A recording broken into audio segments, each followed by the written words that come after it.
Bill gates Microsoft co-founder, mark Zuckerberg Facebook founder, వీళ్ళందరికీ ఒక common point ఉంది. అదంటే మీకు తెలుసా? మీరేమనుకుంటున్నారు? వీళ్ళందరూ వరల్డ్ రిచెస్ట్ పర్సన్స్లో ఒకరని అనుకుంటున్నారా? అది కరెక్టే, కానీ ఇంకో ఇంపార్టెంట్ పాయింట్ కూడా ఉంది. వీళ్ళందరూ ఒక ట్రాప్ నుండి బయటపడ్డారు, కానీ ఆ ట్రాప్లో ఈరోజు ప్రతి మనిషి గర్వంగా పడిపోతున్నాడు. ఈ వీడియో చూసే వాళ్ళలో చాలామంది కాలేజ్ చదువుతూ ఉండొచ్చు, టైంకి అసైన్మెంట్ చేస్తూ 90% అటెండెన్స్ మెయింటైన్ చేస్తూ, ఇష్టం లేకపోయినా బుక్స్ని బట్టి పడుతూ, ఒక హోప్తో కాలేజ్ అయిపోయాక ఒక డిగ్రీ వస్తుందని, ఆ డిగ్రీతో మంచి జాబ్ వస్తుందని, జాబ్ వస్తే అమ్మా నాన్నలకి పెద్ద ఇల్లు కొనొచ్చని, మంచి కారు కొనొచ్చని, పెళ్లి చేసుకోవచ్చని, చాలా డబ్బులు సంపాదించవచ్చని అనుకుంటారు. కానీ రియాలిటీ ఏంటో మీకు తెలుసా? 15 సంవత్సరాలు కష్టపడిన తర్వాత ఫైనల్లీ ఒక గ్రాడ్యుయేషన్ డిగ్రీ నీకు వస్తుంది. కానీ అప్పటికి నువ్వు ఎన్ని ఇంటర్వ్యూస్ ఇచ్చినా ప్రతి చోట ఏదో ఒక కారణంతో నువ్వు రిజెక్ట్ అవుతావు. మెల్లగా జనాలతో మాట్లాడడం మానేస్తావు. రూమ్లో ఏడుస్తూ దేవుణ్ణి వేడుకుంటూ ఉంటావు, ఎలాగైనా ఒక్క జాబ్ ఇప్పించు దేవుడా అని. స్లోగా మీకు సెల్ఫ్ కాన్ఫిడెన్స్ తగ్గిపోతుంది. చివరికి ఏదో ఒక జాబ్ వస్తుంది, కానీ శాలరీ చాలా తక్కువగా ఉంటుంది. వేరే గతి లేక ఆ జాబ్ చేయడం స్టార్ట్ చేస్తావు. శాలరీ ఎక్కువగా రాదు కాబట్టి సేవింగ్స్తో ఇల్లు కొనలేవు, హోమ్ లోన్ తీసుకుంటావు. ఇల్లు వచ్చింది కాబట్టి ఆబ్వియస్లీ కారు కూడా కావాలి, కార్ లోన్ కూడా తీసుకుంటావు. తెలియకుండానే నువ్వు ఒక ఊబిలో పడిపోతావు. నీకు ఎప్పుడు ఒక భయం ఉంటుంది, ఒకవేళ నా జాబ్ పోతే ఇంటి ఖర్చులన్నీ ఎలా మేనేజ్ చేయాలి? Home loan EMI, car loan EMI, పిల్లల స్కూల్ ఫీజు, ఇవన్నీ మీకు తలకు మించిన భారంలా అనిపిస్తాయి. స్లోగా మీరు మీ కలలన్నీ పక్కన పెట్టి మార్నింగ్ సైలెంట్గా లేచి జాబ్కి వెళ్ళి ఈవినింగ్ ఇంటికి వస్తారు. ఆ పని నచ్చినా నచ్చకపోయినా ఒకరోజు ఈ లైఫ్ మీకు నార్మల్ అనిపిస్తుంది. ఇలా వర్క్ చేస్తూ చేస్తూ మీరు ముసలి వాళ్ళు అవుతారు. నాకు లక్ లేదు, లైఫ్లో ఏమీ చేయలేకపోయా అని బాధపడతారు. కానీ నిజానికి మీరు కష్టపడ్డారు కదా, అసలు నిజం వేరే ఉంది. అది ఇప్పటి వరకు మీ నుండి దాచిపెట్టబడింది. ఈ ఎడ్యుకేషన్ని మీరు చిన్నప్పటి నుండి గుడ్డిగా ఫాలో అవుతున్నారు. ఆ ఎడ్యుకేషన్ సిస్టమ్ని తయారు చేసింది మీరు ఫెయిల్ అవ్వడానికే, మీరు ఒక ఫ్యాక్టరీ వర్కర్ అవ్వడానికి. మీలో చాలామంది ఏం మాట్లాడుతున్నావు బ్రో అనుకోవచ్చు, కానీ నన్ను నమ్మండి, ఒక్క 10 నిమిషాలు నాకు ఇవ్వండి. ఈ ఎడ్యుకేషన్ సిస్టమ్ ట్రాప్ గురించి మీకు అర్థమయ్యేలా వివరిస్తా.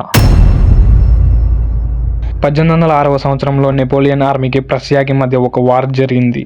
ఈ వార్లో ప్రసియా బెస్ట్ ఆర్మీస్లో ఒకటైనప్పటికీ ఓడిపోయింది. ప్రసియన్ లీడర్స్కి అర్థం కాలేదు, ఇంత స్ట్రాంగ్ ఆర్మీ ఉండి కూడా ఎలా ఓడిపోయామని. చాలా ఆలోచించిన తర్వాత వాళ్ళ లీడర్స్కి ఒక విషయం అర్థమైంది. వాళ్ళ ఆర్మీ సోల్జర్స్ యుద్ధంలో సుపీరియర్స్ ఆర్డర్స్ ఫాలో అవ్వకుండా వాళ్ళ సొంత బ్రెయిన్ని యూజ్ చేశారని. కానీ నెపోలియన్ ఆర్మీ మాత్రం నెపోలియన్ ఆర్డర్స్ని మాత్రమే ఫాలో అయ్యారు. అందుకే ఈ వార్లో మనం ఓడిపోయాం అని గ్రహించారు. ఈ ఓటమి వల్ల ప్రసియా తమ టెరిటరీలో సగ భాగాన్ని నెపోలియన్కి ఇవ్వాల్సి వచ్చింది. పీస్ అగ్రిమెంట్ కూడా సైన్ చేయాల్సి వచ్చింది. ప్రసియన్ లీడర్స్ ఇది మళ్ళీ జరగకూడదు అనుకున్నారు. కానీ ఎలా? వాళ్ళు చాలా ఆలోచించిన తర్వాత వాళ్ళకి ఒక ఐడియా వచ్చింది. వాళ్ళు ఒక సిస్టమ్ని బిల్డ్ చేయడం స్టార్ట్ చేశారు. అది ఎలాంటి సిస్టమ్ అంటే సోల్జర్స్ తమకు చెప్పినంత మాత్రమే చేసేలా. ఇది చేయడానికి బెస్ట్ పాసిబుల్ వే ఏంటి? వాళ్ళ బ్రెయిన్స్ని కంట్రోల్ చేయడం. వాళ్ళు మాట్లాడడం స్టార్ట్ చేయకముందే, వాళ్ళకి రైట్ ఆర్ రాంగ్ తెలియక ముందే.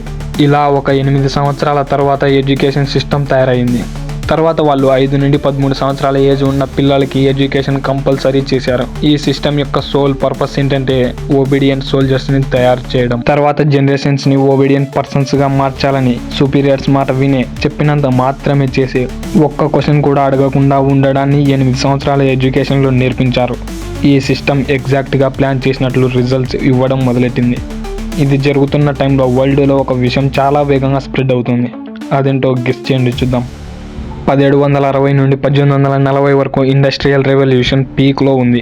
గ్లోబల్ ఎకానమీ చాలా వేగంగా డిఫరెంట్ డైరెక్షన్కి షిఫ్ట్ అవుతుంది. అప్పటి వరకు జనాలు వ్యవసాయం చేసి చేతితో ప్రొడక్ట్స్ని తయారు చేసి వాటిని అమ్మి డబ్బులు సంపాదించేవాళ్ళు. కానీ ఇప్పుడు మిషన్స్ వరల్డ్ని డామినేట్ చేస్తున్నాయి.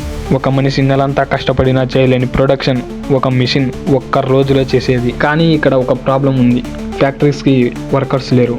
ఈ ప్రాబ్లంకి సొల్యూషన్గా డిఫరెంట్ కంట్రీస్ తమ ఎడ్యుకేషన్ సిస్టమ్ని ప్రసియన్ మోడల్ మీద బిల్డ్ చేయడం స్టార్ట్ చేశాయి. ఈసారి సోల్ పర్పస్ ఏంటంటే క్రియేటివిటీని చంపేసి మనీ ఎర్న్ చేయడానికి ఒక ఆప్షన్ మాత్రమే వాళ్ళ మైండ్లో మిగిలేలా చేయడం. అదే ఫ్యాక్టరీస్లో లేబర్స్గా వర్క్ చేయడం. కార్పొరేట్ టైప్ ఒబీడియంట్ వర్కర్స్ని తయారు చేయాలనుకున్నారు.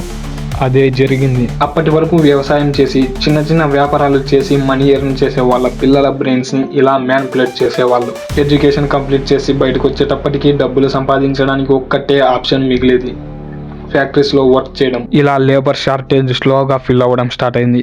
మన కంట్రీ బ్రిటిష్ వాళ్ళ చేతిలోకి వెళ్ళింది. కానీ బ్రిటిష్ వాళ్ళకి ఒక పెద్ద ప్రాబ్లం వచ్చి పడింది. వాళ్ళ పాపులేషన్ చూస్తే చాలా తక్కువ. ఇండియా లాంటి ఒక పెద్ద పాపులేషన్ని కంట్రోల్ చేయడం చాలా కష్టమయ్యేది. 1835లో థామస్ బ్యాబింగ్టన్ మ్యాకల్టీ ఈయన ఒక ప్రపోజల్ని తయారు చేశాడు. ఇండియాలో ఇంగ్లీష్ ఎడ్యుకేషన్ని ప్రమోట్ చేయడానికి లార్డ్ విలియం బెంటిక్ అంటే ఈయన East India Company general.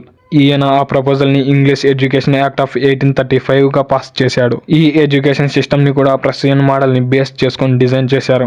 Slowly English వాళ్ళు తమ ఎయిమ్ని అచీవ్ చేయడం స్టార్ట్ చేశారు. ఆఫీస్లో క్లర్క్ నుండి ఆర్మీలో సోల్జర్ వరకు ప్రతి చోట ఇండియన్స్ని బానిసలని చేసి పని చేయించుకుంటున్నారు. ఆ రేంజ్లో బ్రెయిన్ వాష్ జరిగింది. మరి బ్రిటిష్ రూల్స్ని ఫాలో చేయడమే మన డ్యూటీ అని ఇండియన్స్ నమ్మారు. ఇప్పుడు మీలో చాలామంది వాహ్ బ్రిటిషర్స్ ఎంత తెలివైన వాళ్ళో అనుకుంటారు. మరికొందరు మనకు ఇండిపెండెన్స్ వచ్చి 77 సంవత్సరాలు అవుతుంది కదా, ఇప్పుడంతా బాగుంది కదా అని అనుకుంటారు. దానికి ఆన్సర్ ఇంకొన్ని క్షణాల్లో మీకే తెలియబోతుంది. మీరు పుట్టిన ఫస్ట్ మినిటే మీ పేరెంట్స్ మైండ్లో వచ్చే ఫస్ట్ థాట్ ఏంటో తెలుసా? మా పిల్లోని ఒక పెద్ద స్కూల్లో చదివించాలి అని అనుకుంటారు. ఈరోజు మన కంట్రీలో స్కూల్స్ అండ్ కాలేజెస్ ఎడ్యుకేషన్ ప్లేస్లా కాకుండా ఒక స్టేటస్ సింబల్లా మారాయి.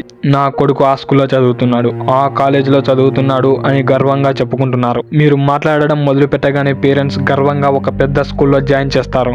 నా కొడుకుని ఒక మంచి స్కూల్లో జాయిన్ చేశా, వాడి ఫ్యూచర్ అంతా వాళ్ళు చూసుకుంటారు, నేను ఫీజు ఒకటి పే చేస్తే చాలు అనుకుంటారు. మీరు స్కూల్కి వెళ్తారు క్యూరియస్గా, క్రియేటివ్ మైండ్తో. ఆ మైండ్కి లిమిటేషన్స్ ఏమీ ఉండవు. ఆ మైండ్ని సరిగ్గా ట్రైన్ చేస్తే ఆ మైండ్ చాలా చేయగలదు. కానీ స్కూల్కి వెళ్ళగానే కొన్ని సబ్జెక్ట్స్ యొక్క కాంబినేషన్ సిలబస్ మీకు ఇస్తారు. అప్పటి నుండి అదే మీ ప్రపంచం అయిపోతుంది. పొద్దుటి నుంచి సాయంత్రం వరకు అదే చదువుతుంటారు. వేరే ఏదైనా చేస్తే మార్క్స్ ఎఫెక్ట్ అవుతాయి, పనిష్మెంట్ ఉంటుంది. కానీ మీ పేరెంట్స్ ఒక్కసారైనా ఇలా ఆలోచించుంటారా? ఈ స్కూల్స్, కాలేజెస్, కోచింగ్స్ మా పిల్లాడికి ఏం నేర్పిస్తున్నాయి, ఇవి వాడికి ఇష్టమేనా అని అస్సలు ఆలోచించరు. ఎందుకంటే వాళ్ళు మా పిల్లాడిని ఒక గొప్పవాడిలా తయారు చేస్తున్నారు అనే మత్తులో ఉంటారు.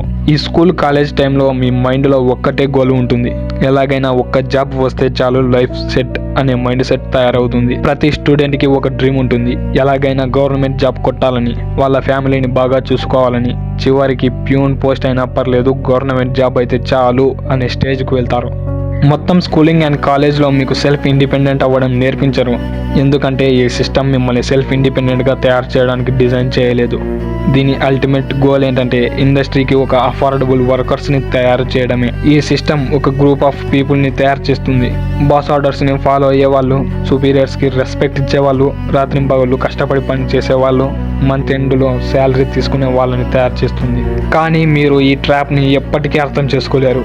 ఎందుకంటే ఈ ట్రాప్లో మిమ్మల్ని చిన్నప్పటి నుంచే బ్రెయిన్ వాష్ చేస్తూ వచ్చారు. ఆ ఏజ్లో మీకు సొంతంగా ఆలోచించే శక్తి ఉండదు, అర్థం చేసుకునే శక్తి ఉండదు.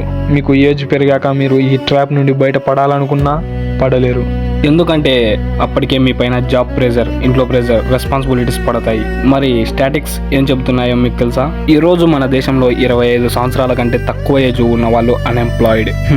ఒకవేళ జాబ్ వచ్చినా ఇండియాలో ఒక ఇంజనీర్ యొక్క యావరేజ్ శాలరీ కన్నా అమెరికాలోని ట్రక్ డ్రైవర్ 10 రెట్లు ఎక్కువ సంపాదిస్తాడు. సో దీనికి సొల్యూషన్ ఏంటి? స్కూల్స్ మానేయాలా? కాలేజెస్ మానేయాలా? కోట్ల మంది స్కూల్స్కి వెళ్ళి తప్పు చేస్తున్నారు అని నేను మీకు చెప్పట్లేదు. Let me explain deeply. ఈ విషయాన్ని ఎంత ప్రమోట్ చేశారంటే ఇది ఒక న్యూ వే ఆఫ్ లైఫ్ అయిపోయింది. జనాలు ఒక్క క్వశ్చన్ కూడా అడగకుండా గుడ్డిగా ఫాలో అవుతున్నారు. ఈరోజు మిమ్మల్ని ఒక సింపుల్ క్వశ్చన్ అడగాలి. ఈ ఎడ్యుకేషన్ సిస్టమ్ ఎవరు క్రియేట్ చేశారు, ఎందుకు? ఈ 2 క్వశ్చన్స్కి ఆన్సర్ కొద్దిసేపట్లో మీకే దొరుకుతుంది. ఈ సిస్టమ్ని బిల్డ్ చేసినప్పుడు ఈ ప్రపంచానికి కొన్ని కోట్ల మంది వర్కర్స్ అవసరం ఉంది. కానీ ఇప్పుడు ఈ సిస్టమ్ని ఫాలో అయ్యి ఎవరు కోటీశ్వర్లు అవ్వటం లేదు. పేచెక్ టు పేచెక్ లైఫ్లో ఇరుక్కుపోతున్నారు. కార్పొరేట్ జాబ్ చేసే ప్రతి ఒక్కరూ ఇప్పుడు ఒక భయంతో బతుకుతున్నారు. లే ఆఫ్స్ జరుగుతున్నాయి, నన్ను తీసేస్తారా అనే భయంతో బతుకుతున్నారు. ఈ భయం వల్ల సెల్ఫ్ రెస్పెక్ట్ని పక్కన పెట్టి మీ సుపీరియర్ మాట వినాలి, సైలెంట్గా వర్క్ చేసుకోవాలి. నచ్చినా నచ్చకపోయినా మీ ముందు 2 ఆప్షన్స్. నెంబర్ 1, రియాలిటీని యాక్సెప్ట్ చేయకుండా ఈ ట్రాప్లోనే ఉండిపోయి మీ పిల్లల్ని కూడా అందులోకి నెట్టేయడం. 2, మన సొంత దారిలో వెళ్ళి మనసుకు నచ్చిన పని చేయడం. కాలేజ్ గ్రాడ్యుయేట్స్కి సింగిల్ గోల్గా జాబ్ మాత్రమే ఉండి ఎలాంటి స్కిల్స్ లేకుండా వచ్చే సో కాల్డ్ డిగ్రీ మనకు అవసరం లేదు. టైం చేంజ్ అయింది. ఏదైనా స్కిల్ని నేర్చుకోవడానికి మీరు కాలేజ్కి లక్షలు ఫీజు కట్టాల్సిన అవసరం లేదు. మీ లైఫ్లో 6-7 సంవత్సరాలు వేస్ట్ చేయాల్సిన అవసరమూ లేదు. ఇప్పుడు ఏ స్కిల్ని నేర్చుకోవాలన్నా ఆన్లైన్ ద్వారా ఫ్రీగా నేర్చుకోవచ్చు. ఈ వీడియో చూసేది పేరెంట్స్ అయితే పిల్లల్ని స్కూల్కి, కాలేజ్కి పంపించండి. కానీ మార్క్స్కి అంత ఇంపార్టెన్స్ ఇవ్వకండి. వాళ్ళకి ఎక్స్పోజర్ ఇవ్వండి. ఈ వరల్డ్ చాలా పెద్దది, చాలా చేయాల్సినవి ఉన్నాయి. మ్యాథ్స్, కెమిస్ట్రీ, ఫిజిక్స్ మాత్రమే వరల్డ్ కాదని చెప్పండి. వరల్డ్ని ఎక్స్ప్లోర్ చేయమని మోటివేట్ చేయండి. మీకు స్టేబుల్ అండ్ నచ్చని లైఫ్ కావాలా, లేదంటే వచ్చిన పని చేసుకునే హ్యాపీ లైఫ్ కావాలా? డెసిషన్ మీదే. థ్యాంక్ యూ సో మచ్ ఈ డాక్యుమెంటరీని ఎండ్ వరకు చూసినందుకు. ఈ వీడియోని చాలా కష్టపడి చేశా. నా కష్టం మీకు అర్థమైతే మన ఛానల్ని సబ్స్క్రైబ్ చేసుకోండి. ఈ వీడియో ఎలా అనిపించిందో కింద కామెంట్ సెక్షన్లో కామెంట్ చేయండి. వీడియో నచ్చితే లైక్ చేయండి. మళ్ళీ మరొక ఇంట్రెస్టింగ్ వీడియోతో మళ్ళీ కలుసుకుందాం. అంతవరకు బాయ్ బాయ్.